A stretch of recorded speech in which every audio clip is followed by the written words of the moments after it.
সবাই কেমন আছো? আসলে সকলেই ভালো আছো, আমিও ভালো আছি। সব কিছু মিলিয়ে আজকে একটা ভিডিও নিয়ে তোমাদের সামনে চলে এসি। আচ্ছা বন্ধুরা, তোমাদের কারো কি মন খারাপ হয়? আমার হয়েছে কয়েকদিন, জানো কেন হয়েছে সেটাও আমি তোমাদের সাথে বলবো। কারণ চারিদিকের এত খারাপ খারাপ কয়েকটা খবর শুনেছি, কয়েকজন চেনাশোনা লোক মারা গেছেন। শুনতে ভীষণ খারাপ লাগছে। এই যে একটা ক্যান্সার নামক একটা মারণ রোগ পৃথিবীতে এসেছে, এটার নাকি এখনও খুব ঠিকঠাক করে ট্রিটমেন্ট বের হয়নি, এবং ট্রিটমেন্টটা বের হলেও ভীষণ কস্টলি ট্রিটমেন্ট, সবার পক্ষে সম্ভব না। খুব কম লোকই রয়েছেন এই মারণ রোগের যুদ্ধ করে বেঁচে আছেন। সেই নিয়ে কয়েকজন আজকে আমি পরপর 3-4 লোকের মৃত্যুর খবরটা শুনে মনটা ভীষণ খারাপ লেগেছে। শুধু চেনা চেনা লোকগুলো কিভাবে চলে যাচ্ছে। পৃথিবীতে সবারই একদিন আমাদের যেতে হবে, আমরা জানি, কিন্তু কিছু কিছু ক্ষেত্রে মানা যায় না।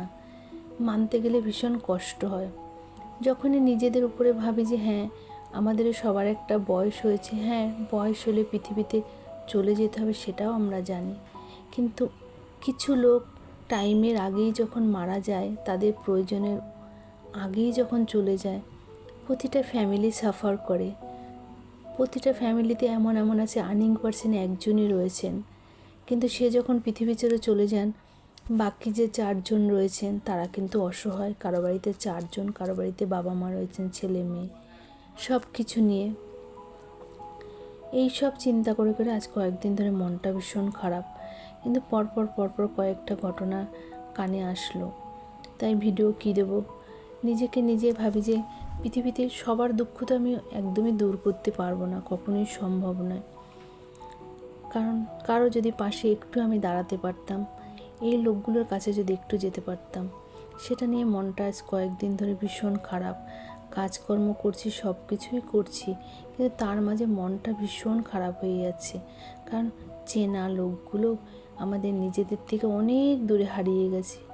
সে এক অজানা পৃথিবীতে চলে যাচ্ছে, যারা আমাদের কাছে কোনো দিনই আর আসবে না, তাদের আমাদের মন চাইলেও দেখতে পাবো না। তাই আজকে আমি তোমাদের সামনে সেটাই তোমাদের শেয়ার করলাম, যে আমার এরকম হয়, যদি সবারই হয়, নিশ্চয়ই সবারই হয়, আমার একার কেন হবে? কারণ আমরা সবাই সবাইকে ভালোবাসি, সবাই আপনজনকে ভালোবাসি, সবাই মা বাবা ভাই বোন সবাই আমরা ভালোবাসি। বলো, বন্ধুবান্ধবের জায়গাটা একটা আলাদা থাকে, এবং চেনা লোক। আমি সবসময় ভাবি যে কোনো শত্রুরও যেন কখনো বিপদ না হয়। শত্রু যে সেও যেন দিনের শেষে ভালো মতো একটু কাটিয়ে যায়। যাই হোক, আজকে এইভাবে ভিডিওটা তেমন কিছু আর করতে পারলাম না, ছোট্ট একটা ভিডিও করলাম। এই কিছু আমুদি মাছের ভাজা আর পেঁয়াজ ভাজা, ওল ভর্তা আর ডাল, এই দিয়ে আজকে সারাদিনের পরে এসে রাত্রে খাবারটা খেতে বসেছি। সম্পূর্ণ ভিডিওটা আজকে তোমাদের সামনে কিছুটা কথা আমি তোমাদের সামনে শেয়ার করলাম। যদি আমার এই কথাগুলো তোমাদের ভালো লাগে, প্লিজ তোমরা কমেন্টস করে আমার পাশে থেকো।